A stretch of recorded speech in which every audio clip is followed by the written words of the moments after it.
Okay, அனைவருக்கும் மாலை வணக்கம். மாலை வணக்கம். ஸோ அப்படி இருக்கும் பொழுது இன்று நாம் வந்து டாபிக் டிஸ்கஷன் வந்து திருமணம் மற்றும் திருச்சபையின் திருச்சட்டம் அது வழியாக அந்த கண்ணோட்டத்தை நம்ம பார்க்கின்றோம். ஸோ அப்படி இருக்கும் பொழுது முக்கியமாக நம்ம என்னென்ன இன்னைக்கு வந்து கவர் பண்ண போறோம், எந்தெந்த விஷயத்தை நம்ம பேச போறோம் என்று நான் அந்த லிஸ்ட் ஒரு பட்டியல் போட்டிருக்கேன். முதலாவதாக திருமணம் என்றால் என்ன, அதை வந்து நம்ம வந்து கொஞ்சம் பார்க்க போறோம். ரெண்டாவது கெனோனிக்கல் மேரேஜ், அப்படின்னா திருச்சட்டத்தின் திருமணம், அது என்ன என்று நம்ம பார்க்க போறோம். மூன்று, are you free to marry, அப்படி இருக்கும்போது நீங்க வந்து உங்களுக்கு திருமணம் செய்யறதுக்கு உங்களுக்கு அந்த தகுதி அல்லது அந்த ஃப்ரீடம் இருக்கா அது. நாலாவதாக இம்பெடிமெண்ட், இது வந்து ஒரு தடையாக இருக்கு திருமணத்துக்கு, நம்ம அனைவருக்கும் எது தடையாக இருக்குதுன்னு அதை நம்ம பார்க்க போறோம். ரெண்டாவது திருமணத்தில் வர பிரச்சனைகள், அதை நம்மளும் கவனிக்க போறோம். கடைசியாக question and answer. இந்த question and answer இதுல வந்து நம்ம பார்த்தோம் என்றால், நான் வந்து இந்த canonical matters பத்தி நான் கொஞ்சம் பேசுவேன். ஆனால்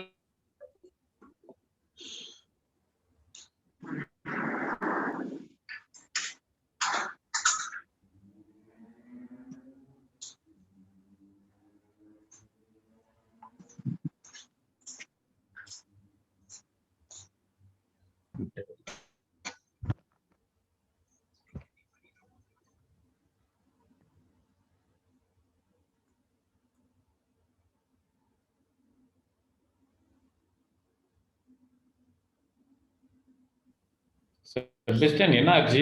அவர் ஃபாதர் வெளியாயிட்டாரு நினைக்கிறேன். அவர் லைன் சரியில்லை போல. அவர் லைன் சரியில்லை நினைக்கிறேன். அந்த sometime line is not stable.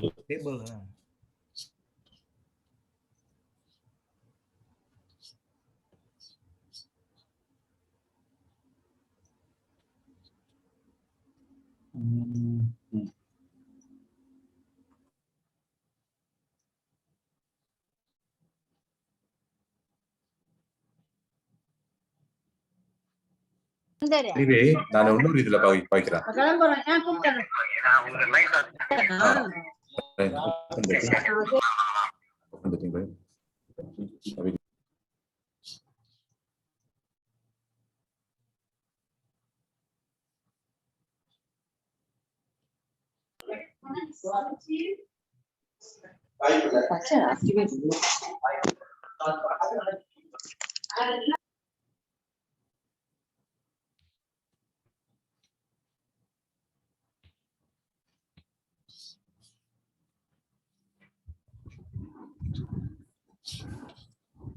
எப்போதும் டெக்னிக்கல் இஷ்யூவா தான் இருக்கு.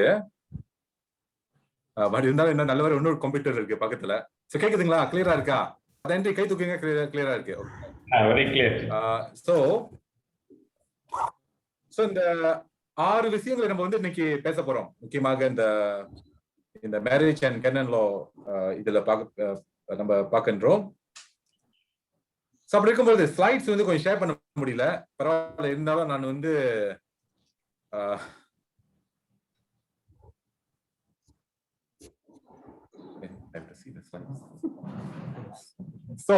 திருமணம் என்றால் என்ன? நீங்க பாத்தீங்கன்னா திருமணத்துல வந்து நம்ம வந்து வாழ்க்கையில பாத்தீங்கன்னா திருமணத்துல வந்து முக்கியமாக வந்து அனைவருக்கும் திருமணம் என்னன்னு தெரியும். ஏன்னா நம்ம எல்லாம் திருமணத்தினோட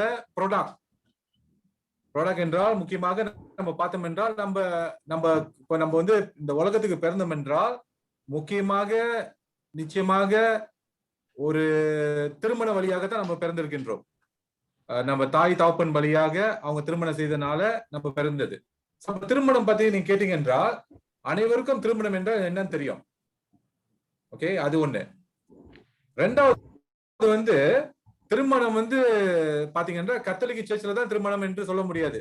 நீங்க பாத்தீங்கன்னா பல இது இந்து மக்கள், பூடிஸ் மற்றும் மற்றவங்களும் வந்து திருமணம் வந்து இருக்கின்றது. அவங்க வந்து அதுக்கு முக்கியம் கொடுக்கின்றார்கள். அதை நம்ம பார்க்கின்றோம். ஓகே. ரெண்டாவது வந்து திருமணத்தில் இருக்கும்போது, திருமணம் பண்ணும்போது நம்ம என்ன சொல்லுங்க செய்யும்போது, பல பேர் நிச்சயமா திருமணம் செய்திருப்பீங்க இந்த குரூப்ல இருக்கிறவங்க. இன்னைக்கு வந்து how many of them gather together? நிறைய பேர் இருக்கிறோம். சோ இருந்தாலும் ரொம்ப பேர் திருமணம். அப்போ வந்து கப்பல் என்ன சொல்றாங்க? The couple vows to love, honor and cherish. The woman vows to obey, not only obey, the man obey தான் பண்றதுக்கு இருக்காங்க. அப்படின்னா வந்து திருமணத்தை வந்து நம்ம வந்து என்ன செய்யறோம்? எதுக்காக திருமணம் செய்யறோம்? வந்து நம்ம அன்பு செய்ய வேண்டும். ரெண்டாவது அவங்களுக்கு வந்து நம்ம வந்து மரியாதை செலுத்தணும். அது வந்து அந்த திருமணத்துல வந்து நம்ம வந்து முழுமையாக ஈடுபட நம்ம பார்க்கின்றோம். அது மட்டுமல்ல, கீழ்ப்படணும் என்று இல்லை, ஆனால் அனைவரும் ஆண்களும் கீழ்ப்படிதல் இருக்க வேண்டும். அதை நம்ம பார்க்கின்றோம். பிற்பாடு என்ன செய்கின்றோம்?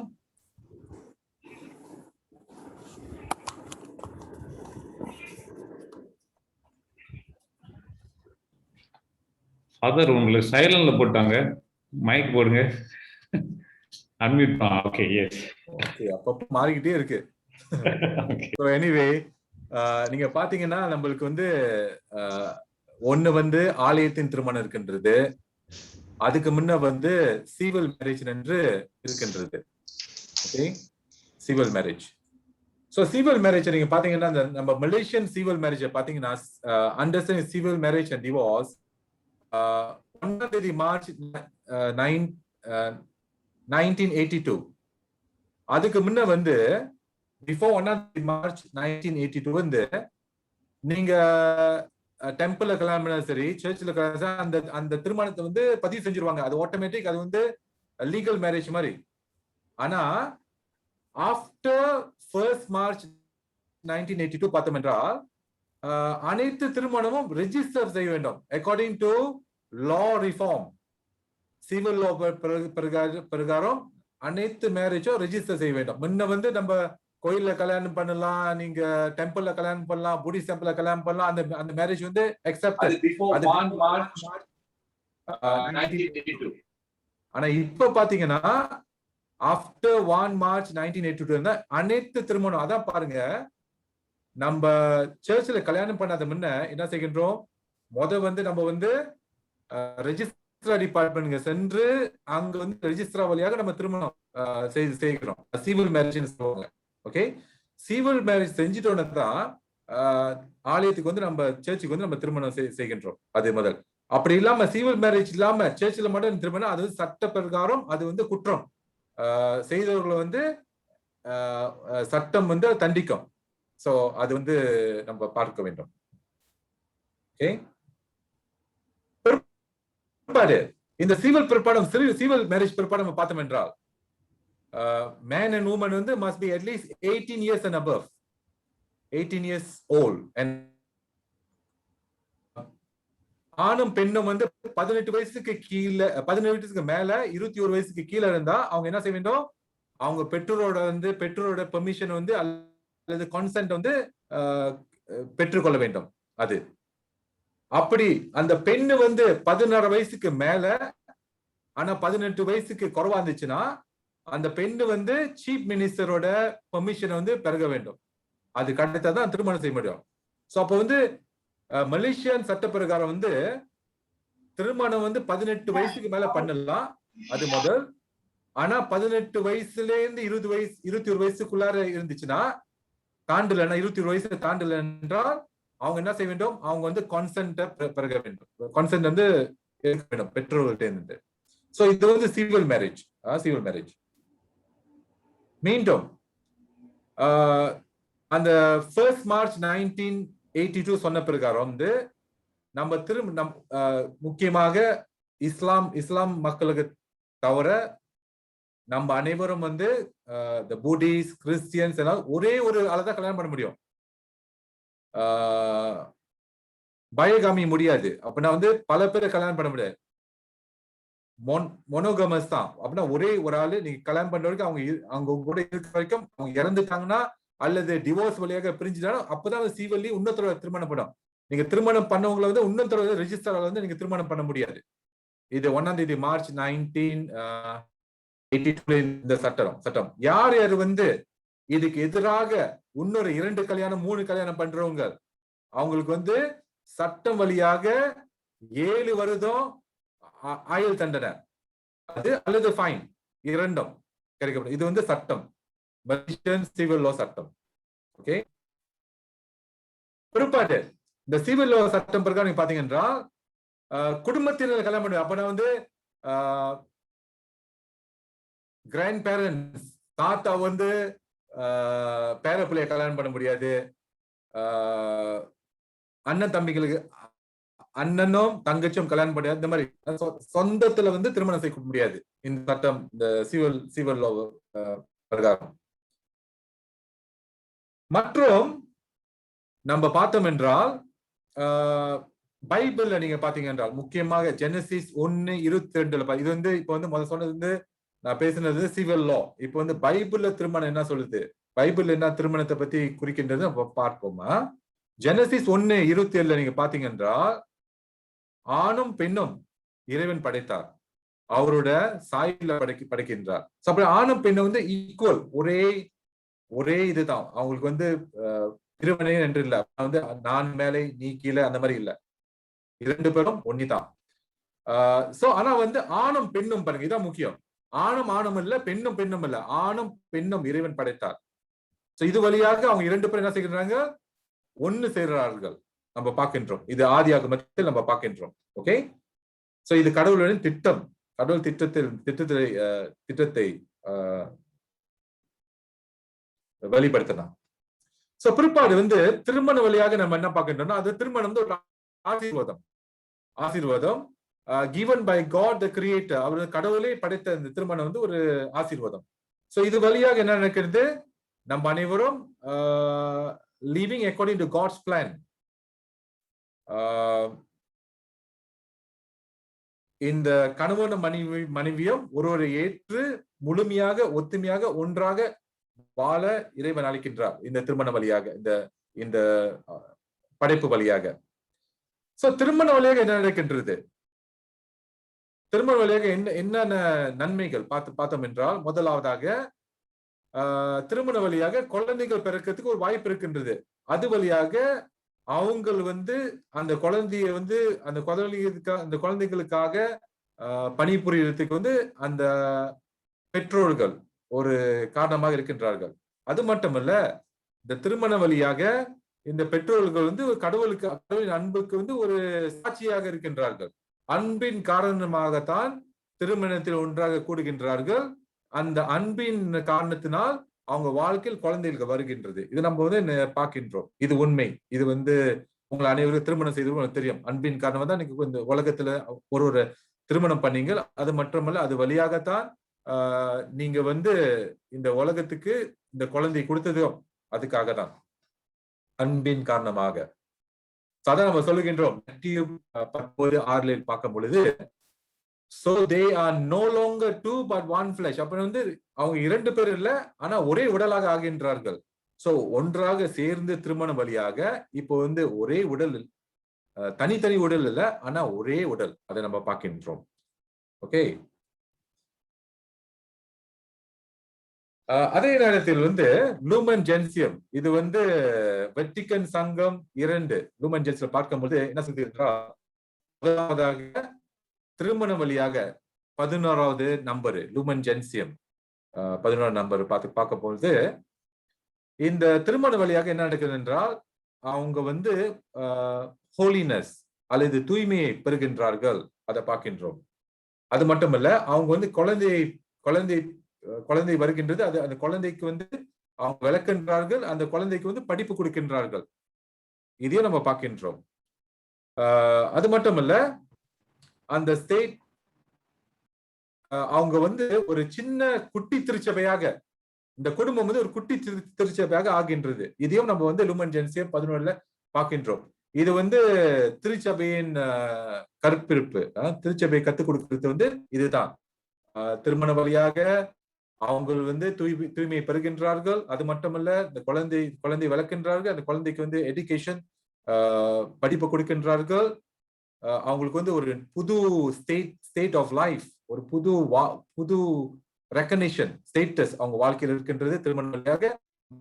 அது மட்டுமல்ல அவங்க வந்து ஒரு சின்ன குட்டி திருச்சபையாக இருக்கின்றார்கள். திருமண வழியாக அந்த குடும்பம் வந்து சின்ன குட்டி திருச்சபையா இருக்கின்றது. இதெல்லாம் நம்ம பார்க்கின்றோம்.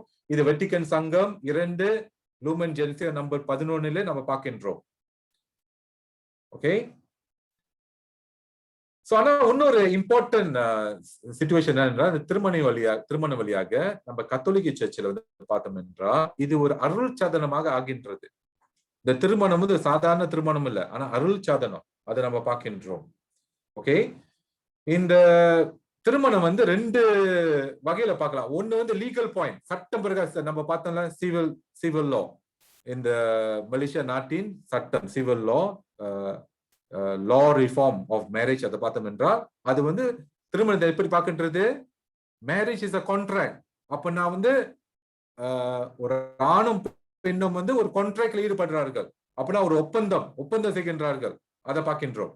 ஒப்பந்தம் இடுறார்கள். நாங்க 2 பேர் வந்து இந்த ஒப்பந்தத்தில், இந்த திருமண வழியாக ஒப்பந்தம் செய்து நாங்க வந்து ஒருவருக்கு வந்து ஷேர் பண்ணி இங்க குழந்தைய வளர்ப்போம் என்று அந்த மாதிரி ஒரு ஒப்பந்தம் செய்கின்றார்கள். ஆனா சமயம் வழியாக பார்த்தோம் என்றால், ரிலிஜியஸ் வழியாக பார்க்கும்பொழுது, முக்கியமாக கேத்தலிக் சர்ச்சில் பார்க்கும்பொழுது இது வந்து ஒரு அருள் சாதனம். இது சாதாரண ஒப்பந்தம் அல்ல, திருமணம் ஒப்பந்தம் அல்ல, ஆனா வந்து அருள் சாதனம். இதுதான் நம்ம பார்க்க வேண்டும். இதுதான் திருச்சபை சொல்கின்றது. சோ திருமணம் வந்து ஒரு அருள் சாதனம்.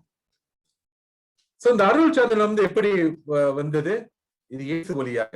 இயேசு வந்து ரெஸ்டார்ட் இன் எலிவேட்டட் மேரேஜ். இயேசு வந்து இந்த திருமணத்துக்கு ஒரு ஒரு ஒரு ஒரு ஒரு இது கொடுத்து, ஒரு முக்கியமான ஒரு சந்தர்ப்பத்தை கொடுத்து, அது மட்டுமல்ல இது வந்து ஒரு பெரிய ஒரு லெவலுக்கு வந்து அவரு ஏத்தினார். எலிவேட்டட் மேரேஜ்னோ. அது மட்டுமல்ல, அது வந்து இது எப்படி ஆகுது? 2 ஞானஸ்தானம் பெற்றோர் வழியாக, ஒரு கத்தோலிக்கர் அல்லது ஒரு ஆங்கிலிக்கனா இருக்கலாம். சோ அந்த திருமணம் வந்து அருள் சாதனம் பெற்ற திருமணம். ஒரு ஆங்கிலிக்கன், ஒரு கேத்தலிக், ஒரு ஹிந்து, அது வந்து ஒரு சக்ரமெண்டல் மேரேஜ் தான். நாட் அ சக்ரமன், ஒரு சக்ரமெண்டல் மேரேஜ், ஒரு திருமணம், ஒரு கான்ட்ராக்ட் போல. ஆனா அது வந்து சக்ரமன் இல்ல, அருள் சாதனம் அல்ல. சோ அதை பார்க்கின்றோம். சோ இது வந்து இயேசு வழியாக, இயேசு கத்துக் கொடுத்த வழியாக நம்ம வந்து இந்த திருமணம் வந்து அருள் சாதன லெவலை பெறுகின்றது. அதை பார்க்கின்றோம். சோ நீங்க பாத்தீங்கன்னா கேனன் லா அண்ட் மேரேஜ், அதை பார்க்கும்பொழுது கேனோனிக்கல் மேரேஜ்னா திருச்சபையின் திருச்சட்டத்தின் திருமணம். இதை பார்க்கும்போது அந்த கேனன் லா புக்கை பாத்தீங்க என்றால், அந்த புக் உங்களுக்கு நான் காமிக்கின்றேன். கொண்டாரம்.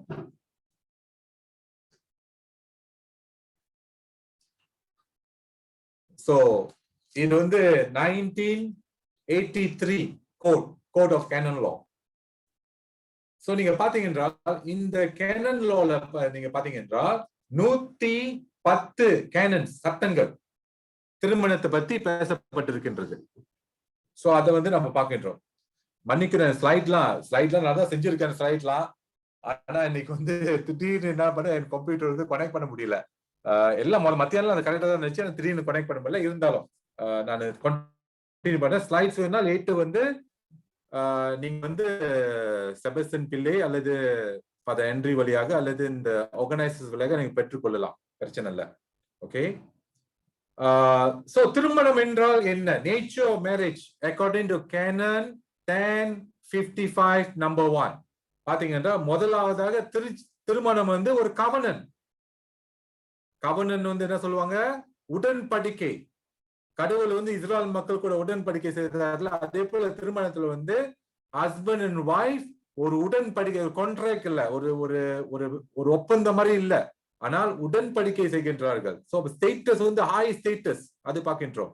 சோ இந்த திருமணம் வந்து ஆணும் பெண்ணும், ஆணும் இல்ல. இப்ப வந்து ஆடம் அண்ட் ஸ்டீவ் திருமணம் பண்றாங்க, ஜெசிந்தா அண்ட் ஜெயிலை திருமணம் செய்யறாங்க. அது வந்து கடவுளோட திட்டம் அல்ல.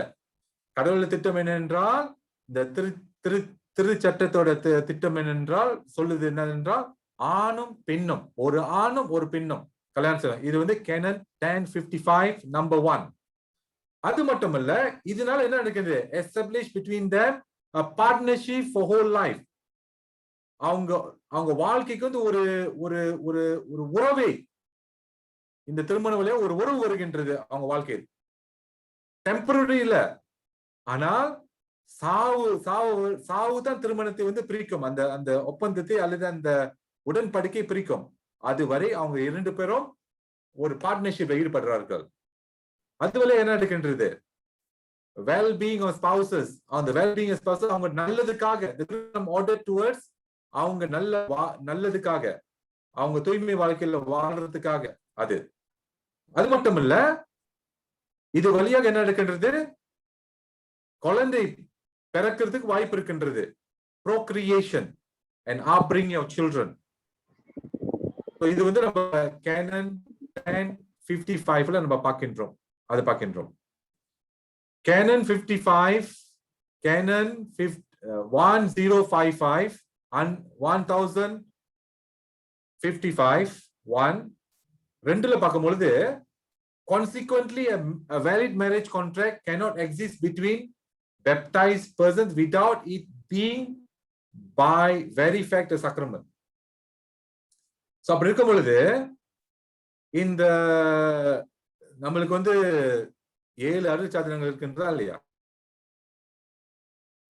சோ அந்த 7 அருள் சாதனம் வந்து, திருமணம் வந்து ஒரு அருள் சாதனம், குருத்துவம் வந்து ஒரு அருள் சாதனம், நோய் பூசுதல் ஒரு அருள் சாதனம், நற்கருணை ஒரு அருள் சாதனம், பேப்டிசம் அருள் சாதனம், இந்த மாதிரி 7 அருள் சாதனங்கள் இருக்கின்றது.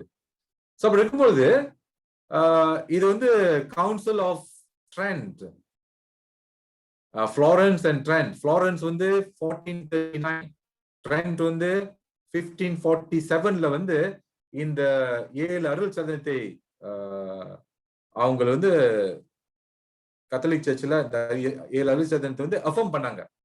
So marriage between baptized is a sacrament. அப்படின்னா ஒரு கத்தோலிக் மற்றும் ஒரு ஆங்கிலிக்கன் அல்லது ஒரு மெத்தடிஸ்ட் திருமணம் பண்ணும் பொழுது, அல்லது கத்தோலிக் அது வந்து அருள் சாதனம். அதை விட்டு பெப்டைஸ் பண்ண ஒரு கத்தோலிக்கோ ஒரு பெப்டைஸ் பண்ணாதவங்க திருமணம் பண்ணும் பொழுது அது வந்து அருள் சாதனம் அல்ல. இது வந்து நம்ம அனைவரும் தெரிந்து கொள்ள வேண்டும்.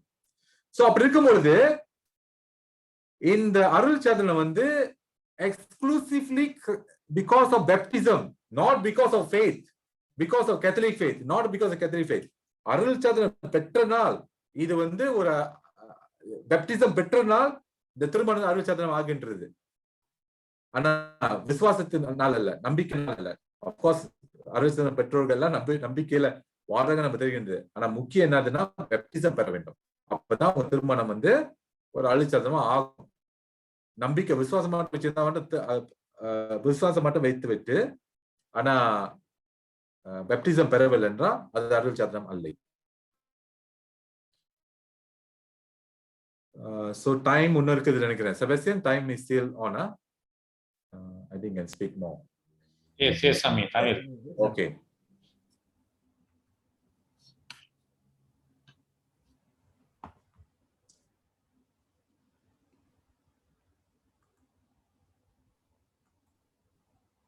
So நீங்க பாத்தீங்கன்னா இன்னொன்னு 1056ல பார்க்கும்போது the essential properties of marriage சொல்லுவாங்க. அது முக்கிய திருமணத்தில் முக்கிய காரணங்கள் அல்லது முக்கிய விஷயங்கள் அந்த திருமணம் essential marriage. ஒத்துமை, இரண்டாவது வந்து indissolubility. அப்படின்னா வந்து ஒத்துமை, அவங்க திருமண வழியாக யூனிட்டி வருகின்றது. அந்த யூனிட்டி வந்து என்றும் பிரியக்கூடாது. indissolubility பிரியக்கூடாது. அதான் வந்து நீங்க பாத்தீங்கன்னா கேத்தலிக் சர்ச் வந்து டைவோர்ஸ் இல்ல, சிவில் கோர்ட்ல வந்து டைவோர்ஸ் இருக்கு, ஆனா கேத்தலிக் சர்ச்ல டிவோர்ஸ் இருக்கு. அப்ப நீங்க கேட்பீங்க, எப்படிங்க ஃபாதர் திருமணம் பண்ணவங்களை வந்து திருமணம் பண்ணிட்டு அவங்க பிரிஞ்சிடறாங்க, அப்ப திருப்பி வந்து எப்படிங்க ஃபாதர் வந்து அவங்களுக்கு வந்து திருப்பி திருமணம் பண்றதுக்கு வந்து வாய்ப்பு கொடுக்குறோம், அந்த கேள்வி இருக்குன்றது. அது வந்து லேட்டா வந்து உங்களை எக்ஸ்பிளைன் பண்றேன். ஆனா கேத்தலிக் சர்ச்ல வந்து டிவோர்ஸ்ன்னு இல்ல. சிவில் கோர்ட் எப்படி டிவோர்ஸ் பண்ணுதோ அது போல டிவோர்ஸ் வந்து நம்ம கேத்தலிக் சர்ச்ல வந்து இல்ல. ஆனா என்ன கேத்தலிக் சர்ச்ல இருக்குதுன்னா நலிட்டி, அப்ப நான் என்ன செய்கிறேன் என்றால், ஆரம்பத்திலே நீங்க திருமணம் பண்ணும் போதே அந்த திருமணம் வந்து சில காரணங்கள்னால வந்து அது திருமணம் அல்ல. அதுதான் நம்ம ப்ரூவ் பண்றோம். அதை வந்து நம்ம பார்ப்போம் லேட்டர் என்னென்ன காரியங்கள் என்று. ஓகே, சோ இன்னொன்னு Canon 10:58 பாத்தீங்கன்னா, all can contract marriage, அனைவரும் வந்து திருமணம் செய்யலாம். ஆனா யார் வந்து அந்த லா அவங்கள ப்ரோஹிபிட் பண்ணலன்னா, சட்டம் வந்து அவங்கள தடுக்கவில்லைன்னா, சட்டம் காரணங்களால சில காரணங்களால சட்டம் வந்து தடை இல்லைன்னா நீங்க திருமணம் செய்யலாம். So everyone is free to get married. So is என்னது ஒரு தடை என்று அல்ல. ஓகே, சோ அனைத்து திருமணமும் 1060 Canon 1060 பார்த்தா அனைத்து திருமணம் enjoys the favor of law. So அப்பனா வந்து எந்த யாரு திருமணம் பண்ண ஆலயத்துல கத்தோலிக் சர்ச்ல திருமணம் பண்ணவங்க வந்து அந்த திருமணம் வந்து அது valid until proven otherwise, contrary is proven. அப்பனா வந்து அதான் ட்ரைபுனலுக்கு வருவாங்க. சோ அவங்க சொல்லுவாங்க வந்து எங்க திருமணம் வந்து ஸ்டார்டிங்லேயே வந்து இது வந்து நாள் ஃபாதர், இது வந்து இந்த திருமணம் வந்து சரியான முறையில் நடக்கல, அது உண்மையான திருமணம் இல்லை, அப்படி வந்து அவங்க வந்து ப்ரூவ் பண்ண வருவாங்க ட்ரைபுனலுக்கு. ஓகே, சோ அப்படி இருக்கும்போது அது வரைக்கும் வந்து அந்த திருமணம் enjoys the favour of law, அப்ப வந்து அந்த திருமணம் இஸ் a valid திருமணம். ஓகே, சோ இப்ப கேள்வி என்ன என்றால், are you free to marry? நீங்க திருமணம் செய்யறதுக்கு உங்களுக்கு அந்த ஃப்ரீடம் இருக்கா? உங்களுக்கு திருமணம் பண்றதுக்கு ஏதாவது தடை இருக்கா? Are you free to marry? So உங்க வாழ்க்கையில வந்து அந்த வாழ்க்கையில என்ன சொல்லுவாங்க, உங்களுக்கு இம்பெடிமெண்ட் என்ன என்று நிறைய சொல்லுவாங்க, தடுங்கல்கள். உங்க திருமணம் செய்ய தடுங்கல் இல்லைன்னா நீங்க வந்து ஃப்ரீ டு கெட் மேரிட். ஒரு தடுங்களும் இல்லைன்னா நீங்க திருமணம் பண்ணலாம். நம்ம அது சொன்ன மாதிரி நீங்க கேத்தலிக் சர்ச்ல வந்து கேத்தலிக் சர்ச் வந்து follow also civil law. Civil லால என்ன சொல்லுகின்ற 21 வயசுக்கு பிற்பாடு பெரியவர்கள் வந்து பெண்ணும் ஆணும் வந்து அவங்க திருமணம் செய்து கொள்ளலாம், ஒரு தடையும் இல்லை. அவங்க ஆணும் பெண்ணும் இருந்தா இப்ப 21 வயசு ஆச்சுன்னா free to get married, consent தேவையில்ல, சீஃப் மினிஸ்டரோட பெர்மிஷன் கேட்க தேவையில்ல, 21 வந்து free to get married. So Catholic church also follow the same இது அந்த சேம், பிகாஸ் கேத்தலிக் சர்ச் அந்த கண்ட்ரி உள்ள சர்ச் வந்து will canonize civil law. அப்ப நான் வந்து சிவில் லா என்ன சொல்லுதோ அது வந்து அந்த சட்டம் படி கேத்தலிக் சர்ச்சும் ஃபாலோ பண்ணும். அந்த நாட்டுல வந்து 18 கல்லாம்பலம் சொன்னா அந்த நாட்டோட கேத்தலிக் சர்ச் வந்து they also will follow that civil law. So civil law வந்து எதிராக நம்ம செய்ய முடியாது, because all of us are bound by நாட்டின் சட்டத்தை வந்து நம்ம கீழ்ப்படணும். சர்ச்சின் சட்டம் வந்து அருள் சார்ந்ததுக்கு மற்ற காரியத்துக்கு, ஆனா நாட்டின் சட்டம் வந்து மத்த இந்த பிள்ளைங்களோட பாதுகாப்புக்காக இதுக்காக அந்த சட்டம் இருக்கின்றது. அதை வந்து நம்ம கீழ்ப்படிந்தா நம்மளுக்கு வந்து நல்லது. ஓகே, ஓகே, வேற டி வந்து what are the இம்பெடிமெண்ட்ஸ் obstacles to a marriage? என்னென்ன தடங்கல்கள் இருந்து இருக்கும் ஒரு திருமணத்தில்? நீங்க திருமணம் செய்ய என்னென்ன தடங்கல்கள் அக்கார்டிங் டு கேனன் லா என்னென்ன தடங்கல்கள் இருக்கலாம்? சோ இத வந்து என்ன சொல்லுவாங்க, டிரிமன் இம்பெடிமெண்ட் சொல்லுவாங்க. renders a person incapable of validly contracting a marriage. எல்லாம் திருமணம் பண்ணலாங்க, நீங்க திருமணம் பண்ணலாம், அனைவரும் திருமணம் பண்ணலாம், ஆனா அந்த திருமணம் வந்து வேலிடா, அது வந்து சட்டம் கேத்தலிக் சர்ச் சட்ட பிரகாரம், முக்கியமா கேனல சட்ட பிரகாரம் அது வந்து வேலிடா இருக்குதா? அதான் கேள்வி இப்ப வந்து. ஓகே, சோ என்னென்ன இது?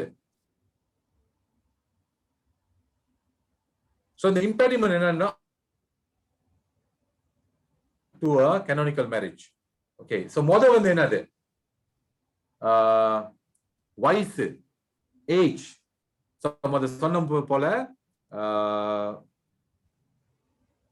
16-18 கேத்தலிக் சர்ச் வந்து 16-18 வந்து canonical age to get married. Okay, so அது வந்து பரவாயில்ல, அது வந்து நீங்க அது வந்து ஜெனரல் லா.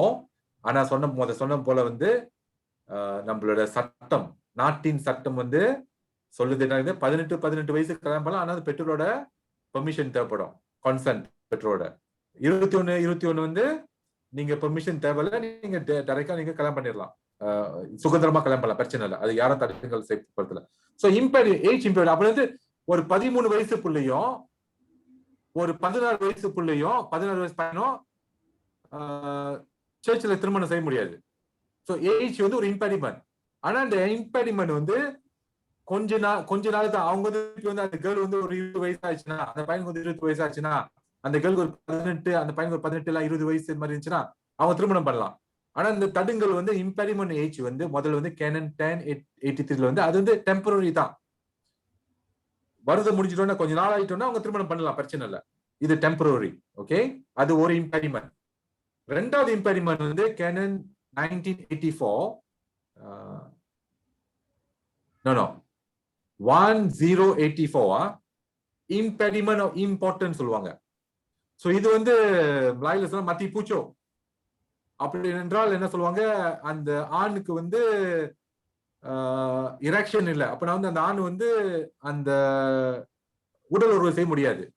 அல்லது அந்த பெண் வந்து ஆண் கூட உணர்வு செய்ய முடியாத ஒரு சூழ்நிலை, ஒரு பயம் நிலையிலோ அல்லது அவங்களோட பிரைவேட் பார்ட் வந்து அந்த ஆணோட என்ன சொல்லுவாங்க, அந்த பிரைவேட் இது வந்து ஏற்றுக்கொள்ள முடியாத ஒரு சூழ்நிலை, பயத்தினாலேயோ இல்ல சைக்காலஜிக்கல் இஷ்யூஸ் மாதிரி. ஸோ இது இம்பார்ட்டன்ஸ் வந்து இது வந்து சில நேரத்துல வந்து இருக்கலாம். சிலது வந்து சிலவங்க கூட தான் அந்த மாதிரி இருக்கும், ஒரு பயம் நிலையோ இல்ல அந்த ஒரு அவங்களுக்கு தெரிஞ்சு ரொம்ப நாளா தெரிஞ்சு திருமணம் பண்றாங்க 2 பேரும். ஸோ அந்த அச்சத்தினால அவங்களுக்கு உடலுறவு செய்ய முடியாத அந்த சூழ்நிலை, அது வந்து டெம்பரரி. இவங்க கூட அந்த உடலுறவு செய்ய முடியாது, ஆனா மத்தவங்க கூட செய்ய முடியாது, அந்த மாதிரி சூழ்நிலை. இது வந்து இம்பார்ட்டன்ட் வந்து இது வந்து நேச்சுரல் லா. ஸோ இது வந்து சில நேரத்தில் வந்து பிறந்ததுல இருந்து கடைசி வரைக்கும் சால்வ் பண்ண முடியாது, ஆனா சிலது வந்து மெடிக்கல் வழியாக சால்வ் பண்ண முடியும். ஓகே, சோ இது ரொம்ப பேருக்கு தெரியாது. திருமணம் பண்ணணும் தான் அவங்களுக்கு வந்து இந்த சிச்சுவேஷன் தெரியும். இது வந்து ஒரு இம்பெரிமெண்ட், இது வந்து ஒரு தடுங்கல் திருமணத்துக்கு. மூன்றாவது இம்பெரிமெண்ட் ஆஃப் ப்ரீவியஸ் பார்ன். அதுன்னு பார்த்தோம் என்றால் திருமணம் செய்தவர்கள் வந்து திருப்பி திருமணம் செய்ய முடியாது. 1085 பார்க்கின்றோம் அந்த சட்டம். ஓகே, மூன்றாவது. நாலாவது இம்பெரிமெண்ட் டிஸ்பாரிட்டி ஆஃப் கால்ட். இது வந்து இது வந்து என்ன சொல்லுவாங்க, டிஸ்பாரிட்டி கால்ட் வந்து ஒரு கத்தோலிக் வந்து ஒரு இந்து கூட திருமணம் பண்றாங்க, இது வந்து ஒரு இம்பெரிமெண்ட். ஆனா இந்த இம்பெரிமெண்ட் வழியா இந்த இம்பெரிமெண்ட் வந்து இந்த தடுங்களை வந்து டிஸ்பென்சேஷன் வழியாக, dispensation from disparity of cult வழியாக அவங்களுக்கு வந்து கத்தோலிக் திருமணம் செய்யறதுக்கு வாய்ப்பு இருக்கின்றது, அது முடியும், அதை பார்க்கின்றோம். ஓகே, ஐந்தாவது ஹோலி ஆர்டர்ஸ். குருத்துவ பெற்றோர்கள், குருத்துவ பட்டம் பெற்றோர்கள் வந்து அவங்களும் திருமணத்தில் ஈடுபட முடியாது. சோ அது வந்து ஒரு இம்பெரிமெண்ட், அது ஒரு தடுங்கள். அவங்க வந்து கல்யாணம் பண்ணா அந்த கல்யாணம் வந்து இன்வாலிட் மேரேஜ், அட்டெம்ப்டட் மேரேஜ் தான், நாட் ரியல் மேரேஜ், அட்டெம்ப்டட். அவங்க முயற்சி தான் செய்யறாங்க, அந்த மேரேஜ் வந்து சர்ச் வந்து ரெகனைஸ் பண்ணாது. அதே போல இந்த சிஸ்டர்கள்லாம் இருக்கிறாங்களா, பப்ளிக் பெர்பெச்சுவல் வா, சிஸ்டருங்க வந்து வாவ் எடுத்தவங்க, நான் வந்து எப்போதும் வந்து கன்னியாக இருக்கின்றேன் சொல்லுவாங்க வந்து அவங்கள வந்து திருமணம் செய்ய முடியாது. அவங்க திருமணம் செய்தாலும் அந்த திருமணம் வந்து ஏற்றுக்கொள்ளப்படாது. ஓகே, வேற வந்து அடாப்ஷன் அப்படின்னா வந்து ஒருத்தவங்களை கடத்தி திருமணம் செய்யறவர்கள், அந்த திருமணம் செல்படி ஆகாது. ஒருத்தவங்களை கிட்னாப் பண்ணி திருமணம் பண்ணுது, அது வந்து செல்படி ஆகாது. அது வந்து அதுவும் ஒரு இம்பெடிமெண்ட். நீங்க அவங்கள வந்து கடத்தி போயிட்டு திருமணம் செய்யறது வந்து அந்த திருமணம் வந்து ஒரு வேலிட் திருமணமா ஆகாது. எட்டாவது கிரைம், இம்பெடிமெண்ட் கிரைம்னு சொல்லுவாங்க. இது வந்து கிரைம்னா வந்து கிரைம் உங்களுக்கு தெரியும் என்னது என்றால் கொலை செய்து பாருங்க, காதலன் வந்து கணவனை கொலை செய்து காதலியை கல்யாணம் பண்றான். காதல் ஹஸ்பண்ட் ஒய்ஃப் இருக்காங்க, அந்த ஒய்ஃப்க்கு வந்து ஒரு காதலன் இருக்கா வச்சுங்களேன், அந்த காதல் என்ன செய்கின்றான், அந்த ஹஸ்பண்டை கொன்னுட்டு அந்த ஹஸ்பண்டோட ஒய்ஃப் வந்து திருமணம் பண்றான், ஏன்னா காதல் வழியாக. அந்த மாதிரி திருமணம் வந்து செல்படி ஆகுது, அது கிரைம். ஓகே, அப்புறம் வந்து கன்சாங்குயிட்டி. இது வந்து நம்ம பார்க்கணும் முக்கியமாக இது வந்து இந்த cousins marriage, blood related marriage. So இதுக்கும் வந்து நம்ம ஃபர்ஸ்ட் கசன் இல்ல, அந்த மாதிரி செய்ய முடியாது. நம்மளுக்கு அனைவரும் முக்கியமாக தமிழர்கள் வந்து இது நடக்கும். அத்தை மகள், மாமாவோட மகள், ஸோ இந்த மாதிரி திருமணம் பண்றது தான். ஸோ இது வந்து பிளட் ரிலேஷன் வந்து வழியாக இது இல்லை. ஆனா கன்சாங்குனிட்டி அது வந்து சர்டன் லெவல்ஸ் இருக்கு. நீங்க இங்க எக்ஸ்பிளைன் பண்ணாலும் அது கிராஃப் ஒரிஞ்சு எக்ஸ்பிளைன் பண்ணணும், அது ஒழுங்கா எக்ஸ்பிளைன் பண்ண முடியாது. ஸோ அனைவருக்கும் தெரியும் இது. 10வது இம்பெடிமெண்ட் ஆஃப் அஃபினிட்டி. இது வந்து த்ரூ வேலிட் மேரேஜ். அப்ப நான் வந்து நீங்க திருமணம் செய்த வழியாக உங்கள் சொந்தக்காரங்க வருகின்றார்கள், உங்களோட வைஃபோட தங்கச்சி அல்லது மதர், ஸோ அவங்கள வந்து நம்ம திருமணம் செய்ய முடியாது. ஸோ அந்த மாதிரி உள்ள இது திருமண வழியாக வந்த உறவு கூட நம்ம திருமணம் செய்யக்கூடாது. 11 வந்து கோஹாபிட்டேஷன் சொல்லுவாங்க, அல்லது பப்ளிக் ப்ராப்பர்ட்டியா. ஸோ இது வந்து ஒருத்தன் கூட வாழ்றாங்க, ஸோ அது திருட்டுத்தனமோ அல்லது பப்ளிக்காக உங்களுக்கு தெரியும், வந்து கள்ள தொடர்பு இது கூட இருக்கின்றது. 2 பேரும் ஒன்னாக வாழ்கின்றார்கள், ஆனா திருமணம் செய்யல. ஆனா லேட்டர் வந்து அந்த அந்த பெண்ணோட தங்கச்சியோ அல்லது அந்த பெண்ணோட மகள் வந்து திருமணம் வந்து இந்த மனுஷன் வந்து அல்லது இந்த காய் வந்து திருமணம் செய்ய முடியாது. இது கோஹாபிட்டேஷன். மக்களுக்கு தெரியும் இவங்க 2 பேரும் ஹஸ்பண்ட் ஒய்ஃபா வாழ்ந்தார்கள், ஆனா திருமணம் செய்யவில்லை. ஒரே வீட்டில் தங்குனாக வாழ்ந்தார்கள், இருந்தாங்க. ஆனா வந்து இவர் வந்து அவங்களோட பிள்ளையை வந்து அந்த அந்த மனைவியோட அவங்களுக்கு வந்து திருமணம் செய்திருக்கலாம், அவங்களுக்கு குழந்தை இருக்கலாம். ஸோ இந்த காய் வந்து அவங்களோட பிள்ளையை திருமணம் செய்ய முடியாது. ஓகே. ஸோ கடைசியில வந்து அடாப்ஷன் லீகல் அடாப்ஷன். நீங்க அடாப்ட் பண்ணிட்டு அந்த குழந்தைய வந்து நீங்க திருமணம் செய்ய முடியாது, அல்லது அந்த குழந்தையோட சொந்தக்காரங்களையோ, முக்கியமாக அந்த குழந்தையோட தங்கச்சியோ அக்காவோ இந்த மாதிரி திருமணம் செய்ய முடியாது. ஸோ இது வந்து அடாப்ஷன். ஸோ நீங்க பாத்தீங்க என்றால் 12 டெரிமெண்ட் இம்பெடிமெண்ட்ஸ் இந்த கேனன் லால கேனன்ல இருக்கு. ஸோ தடுங்கல்கள் எந்தெந்த காரணனால இந்த திருமணம் வந்து செல்படி ஆகாது, திருமணம் செய்ய முடியாதுன்னு நான் சொன்ன போல வந்து ஏஜ் எல்லாம் வந்து மாறலாம். இம்பெடிமெண்ட் ஏஜ் வந்து சில ஏஜ் வந்து அவங்க திருமணம் பண்ணலாம், ஆனா சிலது வந்து cannot change. For example importance சொன்னல மத்தி பூச்சோ அல்லது இது வந்து சிலவங்களுக்கு வந்து இது வந்து பிறப்பிலேந்து இருக்கின்றது. இது வந்து நேச்சுரல் லா. நம்ம ஏன்னா கேனன்ல சொல்கின்றது ப்ரோக்ரியேஷன், திருமண வழியா குழந்தைகள் வர வேண்டும். ஆனா அந்த குழந்தை வர்றதுக்கு வந்து அந்த காரணம் இருந்துச்சுன்னா அந்த திருமணம் வந்து செல்படி ஆகாது. ஸோ இந்த மாதிரி. ஸோ இன்னொன்று வந்து ப்ரீவியஸ் பார்ன் அப்போ வந்து திருமணம் பண்ணவங்க திருமணம் செய்ய முடியாது. ஆனா அந்த திருமணம் வந்து இறப்பு வழியாக அது வந்து அந்த திருமணம் வந்து உடையப்படுகின்றது. அது மட்டும் இல்ல, அந்த சர்ச் ட்ரைபியூனல் வந்து அந்த திருமணத்தை வந்து null and void என்று டிக்ளேர் பண்ணிட்டாங்கன்னா அவங்க வந்து திருப்பி திருமணம் செய்யலாம். அதுக்கு முன்ன வந்து திருமணம் பண்ணவங்க வந்து சர்ச்சில் திருமணம் பண்ணவங்க திருப்பி ஒரு திருமணத்தை வந்து செய்ய முடியாது. ஸோ இது வந்து 12 டெரிமெண்ட் இம்பெடிமெண்ட்ஸ் இருக்கின்றது. ஓகே. ஸோ நம்ம பார்க்கின்றோம் இப்ப பெரும்பாலும் நார்மல் சிச்சுவேஷன் திருமணத்தை வந்து பல குடும்ப வாழ்க்கையில பல கான்ஃபிளிக்ஸ் இருக்கின்றது. இந்த கான்ஃபிளிக்ஸ் வந்து எதனால வருகின்றது? ஹஸ்பண்ட் வைஃப் வழியாக இருக்கலாம், அல்லது ஹஸ்பண்டோட பேரண்ட்ஸ் அல்லது வைஃபோட பேரண்ட்ஸ் அது வழியாக, இல்ல பிள்ளைங்கள்னால, அல்லது மற்ற சகோதரிகள் வழியாக, அந்த குடும்பத்தில் சகோதரி வழியாக, இந்த மாதிரி இது வந்து ஃபேமிலி கான்ஃபிளிக்ஸ் வருகின்ற அன்றாடம் அனைவருக்கும் தெரியும். யார் குடும்பத்துல பிரச்சனை இல்லை, அனைவர் குடும்பத்திலும் பிரச்சனை இருக்கின்றது. ஸோ நான் இன்னைக்கு காலையில வந்து ஒரு ஜோக் வந்து என்னோட மாஸ் செலிப்ரேட் பண்ண ஷேர் பண்ணேன். ஒரு சர்ச்சில் வந்து திடீர்னு சாத்தான எல்லாம் கூட்டிட்டாங்க. சண்டே மாசம் வந்து எல்லாம் கூட்டிட்டாங்க, எல்லாம் கூடி அங்க இருக்கிறாங்க. திடீர்னு சாத்தான் வந்து அந்த அவங்க மத்தியில வந்து நிக்கின்றது. அவ பார்த்தவங்க எல்லாம் வந்து அந்த சர்ச் வச்சு எல்லாம் ஓடிட்டாங்க, வெளியே ஓடிட்டாங்க.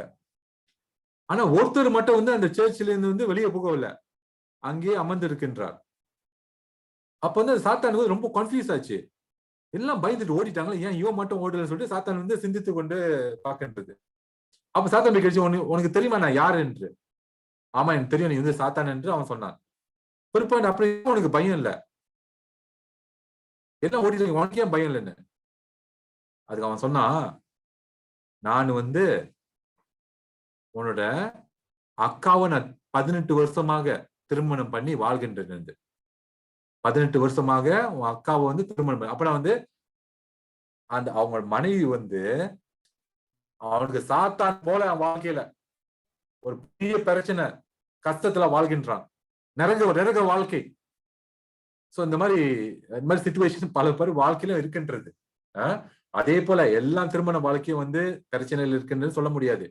நம்ம பெற்றோர்கள், எங்க அப்பா அம்மா வந்து நான் ஒரு குருவானவராக இருந்து அவங்களோட 50 வயது திருமணத்தை வந்து நான் பூர்த்தி செய்தேன். ஆனிவர்சரி நான் செலிப்ரேட் பண்ணேன், மாசம் வந்து செலிப்ரேட் பண்ணேன். அதே போல உங்களுக்கும் தெரியும், உங்க பெற்றோர்கள் வந்து பிரச்சனை இருந்தாலும் சரி, கஷ்டப்பட்டாலும் சரி, அவங்க வந்து பெருமானிக்கமாக அவங்க வாழ்க்கையில திருமண வாழ்க்கையில் வாழ்ந்திருக்கின்றார்கள். என்ன இங்க சொல்லுகின்றன என்றால், எல்லா குடும்பத்திலும் கான்ஃபிளிக் இருக்கின்றது. இதுலயும் நம்ம வந்து தவிர்க்க முடியாது, கான்ஃபிளிக்லயும் தவிர்க்க முடியாது. சோ இந்த கான்ஃபிளிக் டிஸ்ஹார்மனி இன் மேரேஜ் வந்து எப்படி வருகின்றது? முக்கியமாக மிஸ் அண்டர்ஸ்டாண்டிங், இதுதான் பார்க்கின்றோம். ரெண்டாவது வந்து தேர்ட் பர்சன் இன்வால்வ்மெண்ட், சொன்ன மாதிரி பேரண்ட்ஸ் அல்லது சம்ஒன் எல்ஸ், புது காதலன் காதலி.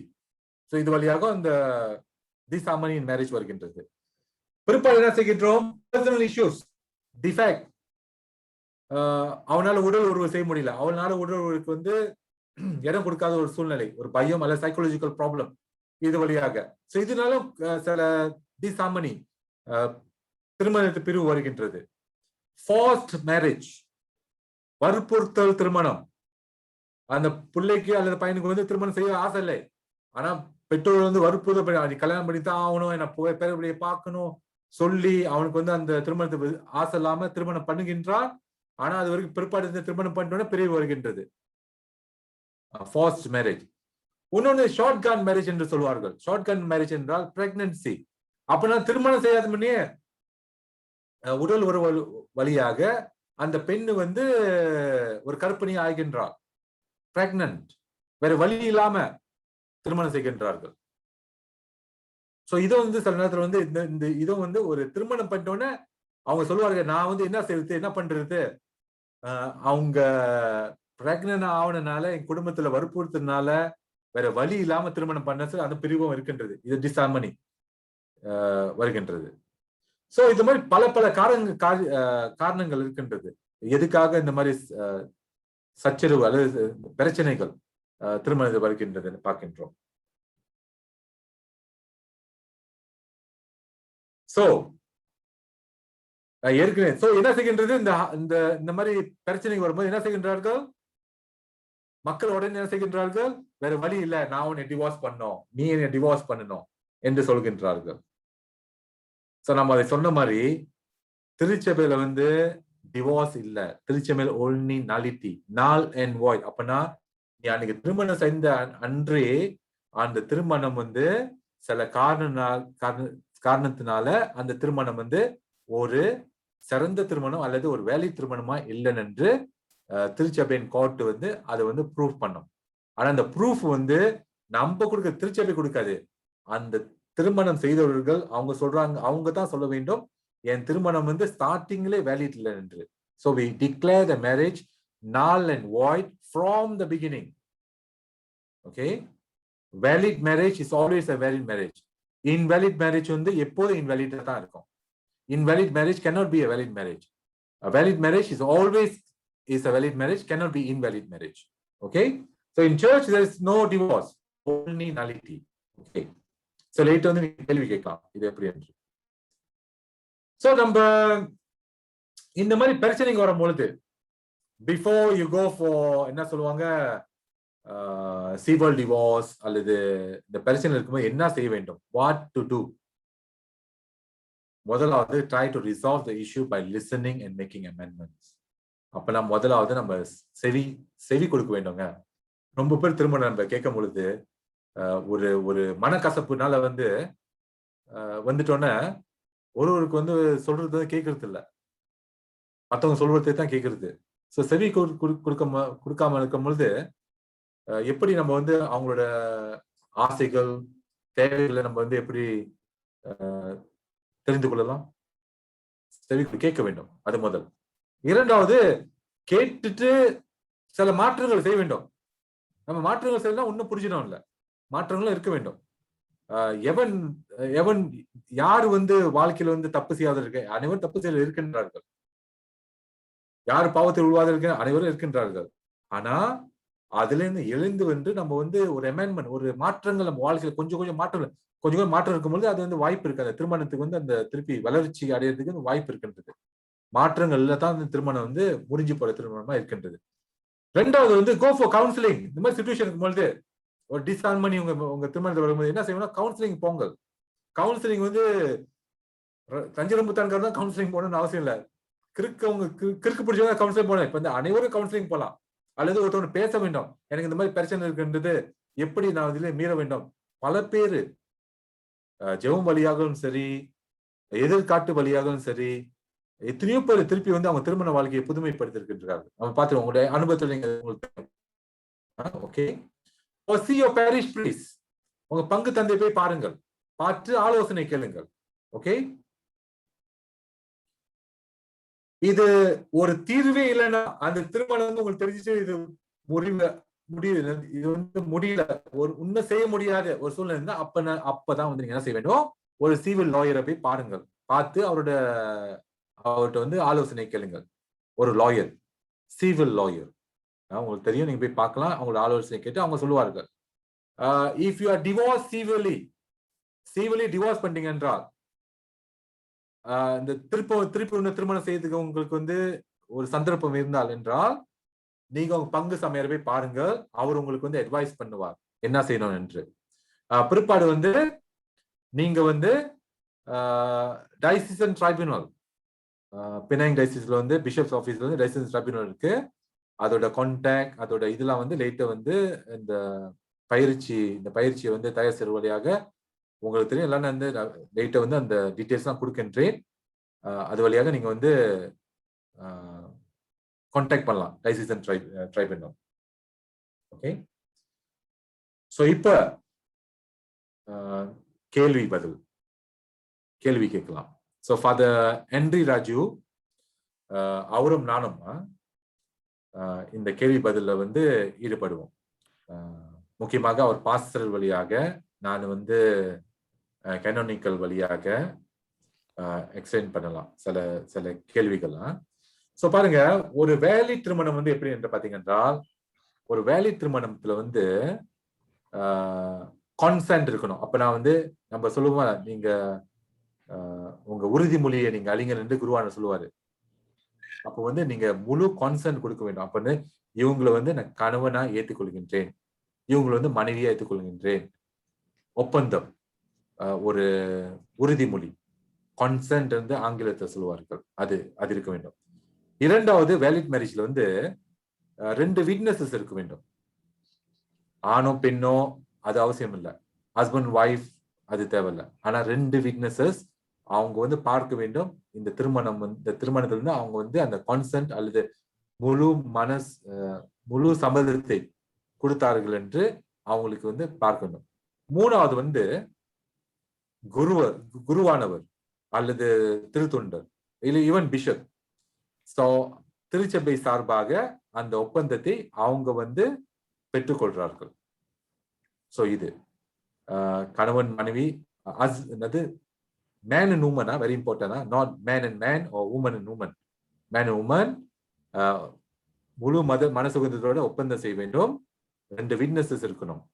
ஸோ ஆனா வந்து இந்த இன்ட்ரெஸ்டிங் என்ன, இந்த சக்ரமெண்ட் ஆஃப் மேரேஜ்ல வந்து இந்த சக்ரமெண்ட் எக்ஸ்சேஞ்ச் பண்றது வந்து, செலிப்ரேட் பண்றது வந்து அந்த ஆணும் பெண்ணும், அதான் இன்ட்ரெஸ்டிங். ஸோ அவங்க தான் இந்த சக்ரமெண்ட் வந்து எக்ஸ்சேஞ்ச் பண்ணிக்கிறார்கள். ஸோ இந்த வேலிட் ரீசனுக்கு வந்து கான்சென்ட் இருக்க வேண்டும், 2 விட்னஸஸ் இருக்க வேண்டும், ஒரு சர்ச் பிரதிநிதி அங்க இருக்க வேண்டும். ஸோ இதுதான் அந்த valid marriage, make it valid. Okay, so வேற கேள்விகள் நினைச்சா இருக்கின்றதுங்களா? அதான் ஒரு கேள்வி கேட்டிருக்காங்க. Are you ready, Father? Yes, இங்க நம்ம சேட்ல கேள்வி கேட்டிருக்காங்க. So I'll read to you the question. If impediment or ஆண்மை இல்லாதவர்கள் is talking about impotency lah. Okay. Even ஆண்மை இல்லாதவர்கள் even comply all the sacraments still cannot get married. If the so நீங்க பாருங்க. okay. ஓகேங்களா?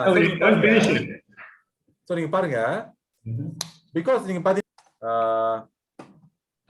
அது எனக்கு கேள்வி கேட்டாரு.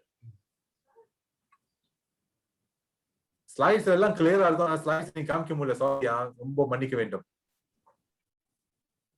சோ நீங்க பாருங்க Canon 10:55 number 1 என்ன சொல்லுங்க?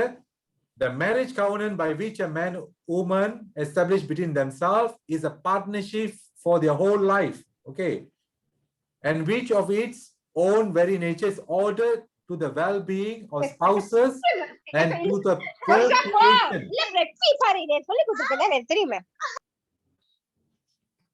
Instructions.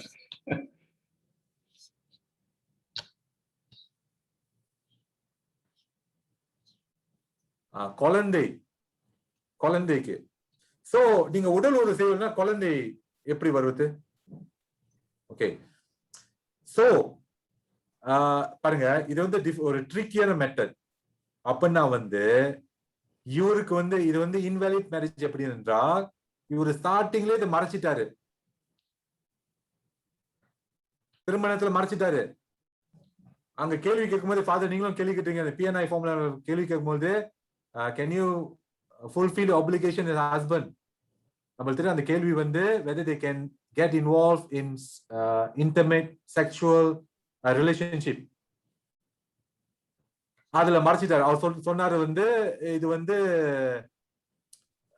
மறைச்சிட்டாங்க. அவர் சொல்றாரு வந்து எல்லாம் ஓகே, நோ ப்ராப்ளம்.